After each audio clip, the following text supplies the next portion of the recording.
देखिए पिछले क्लास में हम लोग चर्चा कर रहे थे इलेक्ट्रिक मोटर के रिगार्डिंग, ठीक है, जिसमें मैंने आपको बताया था कि इलेक्ट्रिक मोटर होता क्या है। तो electric motor is a device that convert electrical energy into mechanical energy.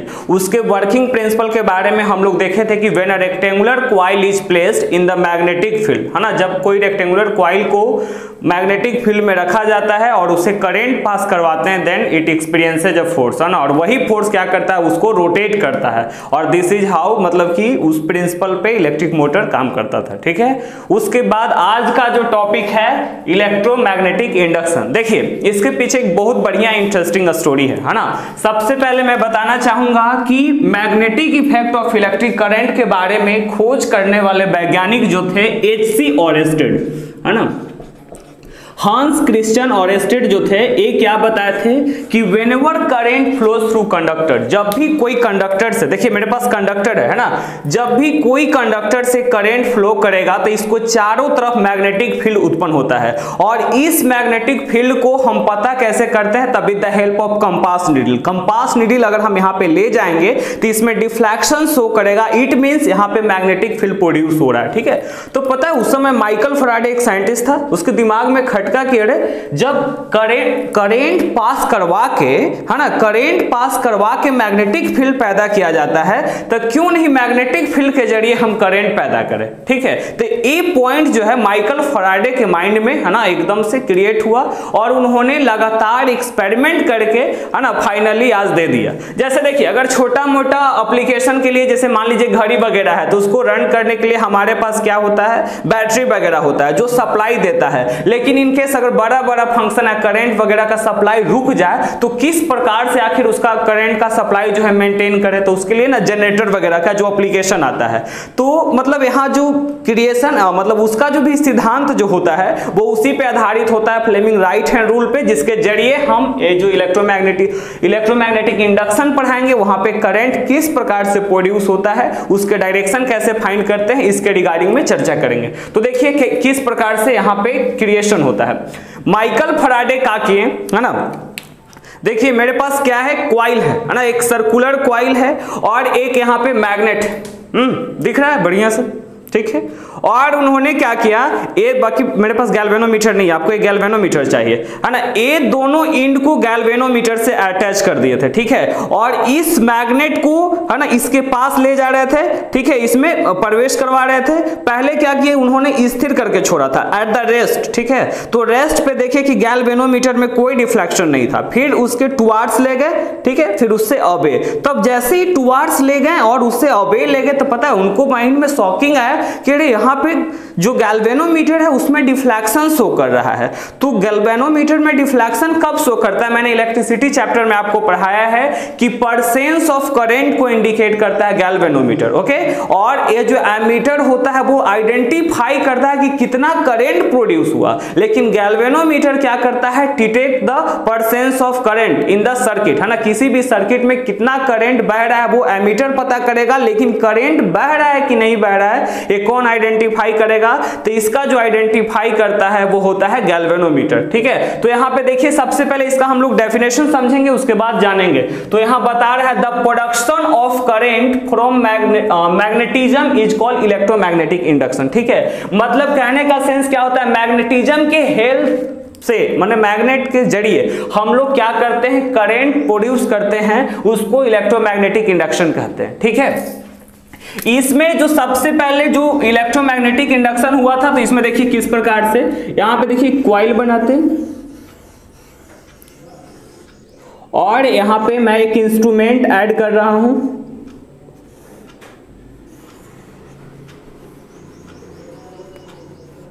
ठीक है। ये है गैल्वेनोमीटर, गैल्वेनोमीटर से हम इसको जी से रिप्रेजेंट कर दे, ठीक है। और यहां पे एक मैग्नेट ले लेते हैं, बार मैग्नेट,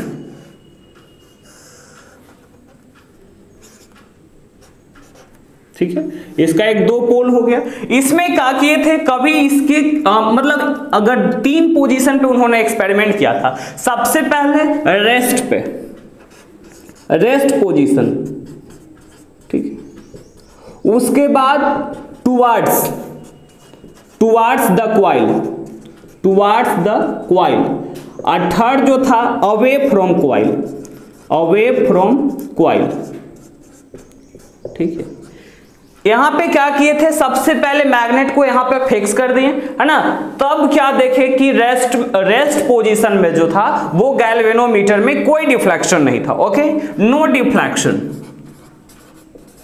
यहां पे कोई डिफ्लेक्शन नहीं। तो कोई डिफ्लेक्शन नहीं होने का सेंस का मतलब क्या होता है कि करंट का सप्लाई, मतलब करंट जो है वहां उत्पन्न नहीं हो रहा है, कोई डिफ्लेक्शन। देखिए इसका काम है गैल्वेनोमीटर का कि जब करंट पास होगा तो ये डिफ्लेक्ट करेगा, और जब करंट नहीं पास होगा तो डिफ्लेक्शन नहीं। तो जब रेस्ट पोजीशन पे था तो नो डिफ्लेक्शन, इसका मतलब क्या, करंट नहीं पास हो रहा है, लेकिन टुवार्ड्स द कॉइल ले गए थे तो डिफ्लेक्शन शो किया था, और अवे फ्रॉम कॉइल भी ले गए थे तभी भी डिफ्लेक्शन शो कर रहा था। ठीक है, यानी दो केस में करंट वहां पे प्रोड्यूस हो रहा था, that is towards the coil और अवे फ्रॉम द कॉइल। ठीक है, दोनों केस में प्रोड्यूस, मतलब इसमें प्रवेश करवा रहे थे और इससे अवे कर रहे थे। देखिए कारण क्या होता है, आप समझो बात के, कोई भी मैग्नेट जब रखेंगे तो इसमें हम एक में टॉपिक आपको पढ़ाए हैं मैग्नेटिक फील्ड लाइंस के बारे में, कि magnetic field lines are the lines that emerge from north pole and in that south pole. तो देखिए यहां पे क्या होता है ना, ये नॉर्थ पोल से निकला और साउथ पोल में प्रवेश किया, सेम टू सेम इधर कीजिए,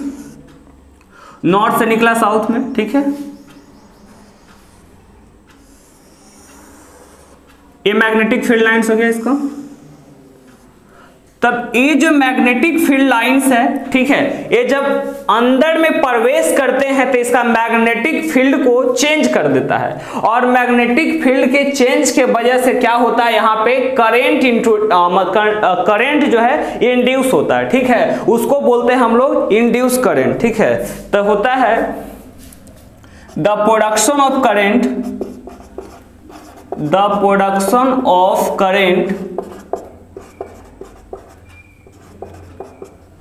in the coil by changing magnetic field, by changing magnetic field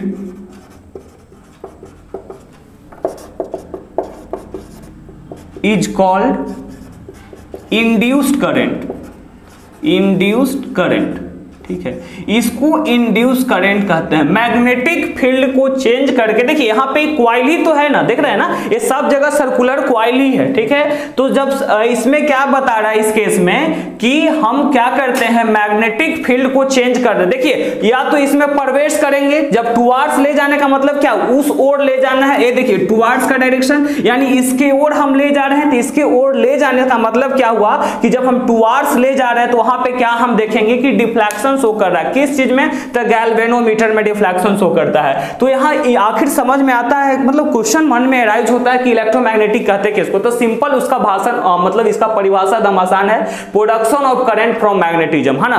current का उत्पत्ति किससे, मैग्नेटिज्म के जरिए, उसको इलेक्ट्रोमैग्नेटिक इंडक्शन कहते हैं। ठीक है, तो ये आखिर यहाँ जो करंट जो उत्पन्न होता है ना, उसको हम बोलते हैं इंड्यूस्ड करंट। ठीक है, और ए इंड्यूस करंट का जो परिभाषा होता है, the production of current in the coil, है ना, क्वाइल में जो करंट उत्पन्न हो रहा है बाय चेंजिंग मैग्नेटिक फील्ड, उसका मैग्नेटिक फील्ड चेंज करके। वो मैग्नेटिक फील्ड चेंज कैसे कर रहे हैं, तो भाई हम ये जो मैग्नेट जो हम अप्लाई कर रहे हैं अंदर टुवार्ड्स द क्वाइल और अवे फ्रॉम द क्वाइल जा रहे हैं, तो इसमें मैग्नेटिक फील्ड लाइंस जो क्रिएट होता है तो इसमें भी तो अफेक्ट करेगा ना, उसके जरिए हम क्या कर रहे हैं, करंट उत्पन्न हो रहा है, उसको इंड्यूस करंट कहते हैं। ठीक है, देखिए इसमें एक और साइंटिस्ट है, पता ना अभी तो आपका सिलेबस नहीं, लेकिन इसमें एक लॉ पढ़ना था जिसका नाम है लेंज लॉ, है ना। लेंज लॉ के जरिए हम डायरेक्शन, जैसे कि यहाँ पे देखिए या तो राइट के प्रति मूव करेगा या लेफ्ट मूव करेगा या नो डिफ्लेक्शन। ठीक है ना, इसमें जो इसका जो नीडल है गैल्वेनोमीटर का, टुवार्ड्स राइट टुवार्ड्स लेफ्ट, है ना, या फिर क्या होगा, नो डिफ्लेक्शन। नो डिफ्लेक्शन के केस में अपना वो सेंटर पोजीशन पे रहेगा। तो देख लेते हैं इसके बारे में भी, गैल्वेनोमीटर के बारे में भी। गैल्वेनोमीटर क्या है, the device which detect the presence of current in the circuit या in the coil। ठीक है, एक वैसा डिवाइस है जो डिटेक्ट करता है, पता लगाता है किस चीज का, परसेंस ऑफ करंट, है ना, करंट कितना, मतलब करंट हो रहा है कि नहीं, सिर्फ एक परसेंस को शो करेगा, ठीक है ना। इसका काम है डिटेक्ट करना, पता लगाना। ये अमाउंट को इंडिकेट नहीं कर सकता, समझ जाइए, ठीक है ना। अमाउंट को इंडिकेट करेगा, जैसे 5 एम्पियर या 4 एम्पियर करंट कितना फ्लो हो रहा है, उसको इंडिकेट करने के लिए एक इंस्ट्रूमेंट होता है जिसका नाम है एमीटर। ओके, एमीटर पता लगाएगा कि कितना करंट बह रहा है। लेकिन गैल्वेनोमीटर क्या है, एक वैसा डिवाइस है जो डिटेक्ट करेगा कि कितना मतलब कि यहाँ पे करंट फ्लो हो रहा है कि नहीं हो रहा है, ठीक है ना। तो ऐसे अगर करंट मतलब फ्लो नहीं होगा, है ना, if there is no current, if there is no current, if there is no current, then it remains to the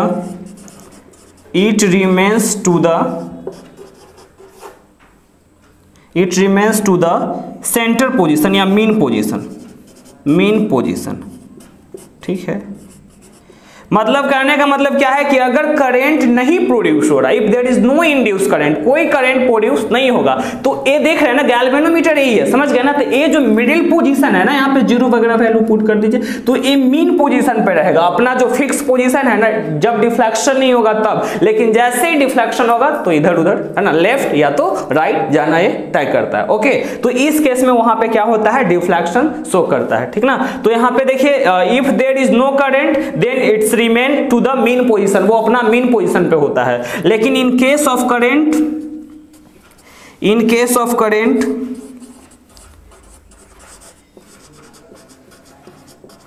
it shows the deflection, ठीक है।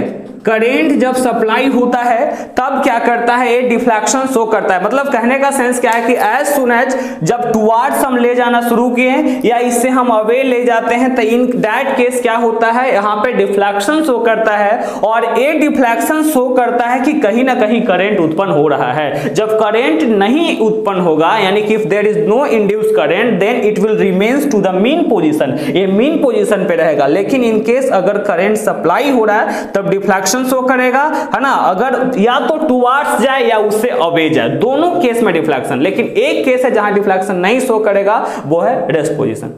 देखिए, अभी इलेक्ट्रोमैग्नेटिक इंडक्शन के बारे में बताएं कि किस प्रकार से, है ना, इंड्यूस करंट होता है। और अभी हम चर्चा करेंगे कि कंक्लूजन क्या निकाला गया फैराडे के द्वारा, है ना, जब उन्होंने एक्सपेरिमेंट परफॉर्म किया। क्या एक्सपेरिमेंट था, क्वाइल लिए उन्होंने, और क्वाइल का जो एंड था वो गैल्वेनोमीटर से अटैच था। ओके, और उसके बाद वहां पे मैग्नेट्स को टुवार्ड्स द क्वाइल या अवे फ्रॉम द क्वाइल ले जाते थे, और पता चलता था कि यहाँ पे गैल्वेनोमीटर में डिफ्लेक्शन हो रहा था, ठीक है। जब ए रेस्ट पोजीशन पे था तब कोई डिफ्लेक्शन नहीं हो रहा था। तो इसके बारे में आखिर कंक्लूजन क्या हुआ, निष्कर्ष क्या निकला इस एक्सपेरिमेंट का, ठीक है। Just focus on it, okay, समझेंगे इसको। The galvanometer shows deflection only when there is relative motion between the coil and magnet। देख रहे हैं, रिलेटिव मोशन मतलब ये दोनों का संपर्क में, माने इससे रिलेटेड ही मोशन कर रहा है, ठीक है ना। जानते हैं ना motion, if the position of body changes with respect to time, है ना, अगर समय के अनुसार वस्तु के अवस्था में परिवर्तन होता है तो उसको मोशन कहते हैं, ठीक है। तो रिलेटिव मोशन यहाँ पे इसके मतलब इसके रिस्पेक्ट में अगर मोशन हो रहा है, क्वाइल के रिस्पेक्ट में अगर मोशन हो रहा है, तब हम क्या कह रहे हैं, यहाँ पे डिफ्लेक्शन शो करेगा। तो galvanometer shows deflection only when there is relative motion between coil and magnet, है ना। क्वाइल और मैग्नेट के बीच में जब रिलेटिव मोशन है तब क्या होगा, वहां पे डिफ्लेक्शन शो करेगा। सेकेंड देखिए, the direction of deflection reversed if the direction of relative motion between the coil and magnet is reverse. देखिए यहाँ पे क्या कर रहे हैं, पुश, है ना, ढुका रहे हैं, ठीक है, क्वाइल में ले जा रहे हैं, ठीक है, टुवार्ड्स। तो इस केस में देख रहे हैं डिफ्लेक्शन जो है ए डायरेक्शन में है। सेकेंड देख रही, इसमें खींच रहे हैं, है ना, पुल कर रहे हैं, ठीक है, ये बाहर निकाल रहे हैं और उसमें जा रहा है अंदर, इसका डायरेक्शन इधर से रिप्रेजेंट कर दे, ये पुल कर रहे हैं, ठीक है, खींच रहे हैं, ठीक है। तो खींचने के केस में डिफ्लेक्शन का डायरेक्शन देखिए, ठीक है। यानी कहने का सेंस क्या है कि अगर मैग्नेट, है ना, या मैग्नेट का जो मोशन है क्वाइल के रिलेशन में, है ना, उसके संबंध में रिवर्स करते हैं, तो वो जो है इसका डायरेक्शन भी है वो भी रिवर्स हो जाएगा, ठीक है। तो direction of of deflection is reverse if the direction of relative motion between the coil and magnet is reverse, ठीक है, रिवर्स कर जाता है। इसके बाद the deflection in galvanometer increases if the coil rapidly move, है ना, अगर तेजी से, रैपिडली का मतलब होता है तेजी से, है ना, अगर तेजी से आगे पीछे करेंगे तो खूब ज्यादा एकदम से, है ना, डिफ्लेक्शन शो करेगा, तो वहां पे आपको मजा भी आएगा, है ना, कि एकदम, है ना, मतलब कि क्या हो रहा है, घुसा रहे हैं निकाल रहे हैं, घुसा रहे हैं निकाल रहे हैं। तो इस केस में क्या होता है ना कि जब अगर कंटिन्यू करते हैं रैपिडली तो उतना ही रैपिडली यहाँ पे क्या करेगा, आपका डिफ्लेक्शन शो करेगा। किस केस में? तो इन केस ऑफ गैल्वेनोमीटर में, ठीक है। और इसका काम ही है डिटेक्ट करना, किस चीज को डिटेक्ट करता है? तो presence of current in case of, है ना, कंडक्टर, कोई भी कंडक्टर में करंट के परसेंस को डिटेक्ट करता है। इसके बाद इसमें एक पढ़ना फ्लेमिंग राइट हैंड रूल, है ना। राइट हैंड रूल के जरिए हम उसका डायरेक्शन पता कर सकते हैं कि मतलब कौन सा फिंगर जो है वो इंडिकेट करेगा इंड्यूस करंट को, ठीक है। इंड्यूस करंट ऑलरेडी बता चुके हैं कि करंट उत्पन्न करवाना किससे, तो मैग्नेटिक फील्ड को चेंज करके उसको हम इंड्यूस करंट कहते हैं, ठीक है। तो सबसे पहले अपना पढ़ेंगे और राइट हैंड निकालने के बाद आपको क्या करना है इस केस में, ठीक है, 3 चीज निकालना है, 4 finger, middle finger and thumb, ठीक है। देखिए अंगूठा के जस्ट बगल वाला 4 फिंगर, ये हो गया आपका मिडिल फिंगर और ये थंब है, ठीक है। तो इस प्रकार तीनों एक दूसरे के परपेंडिकुलर होना चाहिए, ठीक है ना, mutually perpendicular to each other, such that जो 4 फिंगर होगा ना, वो 4 फिंगर जो है वो इंडिकेट करेगा डायरेक्शन ऑफ मैग्नेटिक फील्ड को, ठीक है। और ये जो थंब है वो रिप्रेजेंट करता है कॉइल का मोशन को। तो जो सेंटर फिंगर यानी मिडिल फिंगर जो है वो इंड्यूस करंट को इंडिकेट करेगा, ठीक है। वहां पे सेम था, वहां पे मोशन ऑफ कंडक्टर थंब में जो फोर्स एक्ट करता था किस चीज में, फ्लेमिंग लेफ्ट हैंड रूल में, लेकिन वहां पे इंड्यूस करंट के चर्चा नहीं था, समझ गए ना। बट यहाँ पे यही चेंज है कि मिडिल फिंगर जो है वो इंड्यूस करंट को रिप्रेजेंट करती है। तो यहाँ पे क्या कहता है फ्लेमिंग राइट हैंड रूल, तब 4 फिंगर, है ना, कहता है कि take out the fingers of, है ना, योर राइट हैंड का कौन कौन सा फिंगर आपको निकालना है, तो 4 finger, middle finger and thumb, such that they are mutually perpendicular to each other, इस प्रकार की वो म्यूचुअली परपेंडिकुलर है एक दूसरे का, ठीक है। इन सच अ वे 4 finger represent the magnetic field, ये जो 4 फिंगर है वो मैग्नेटिक फील्ड को रिप्रेजेंट करेगा, और मिडिल फिंगर जो है वो इंड्यूस करंट को रिप्रेजेंट करेगा, और थंब क्या होता है, direction of motion of conductor को रिप्रेजेंट करता है, ठीक है। तो इस लॉ को हम अप्लाई करेंगे वर्किंग ऑफ इलेक्ट्रिक जनरेटर में। तो मिलते हैं नेक्स्ट वीडियो में, थैंक यू।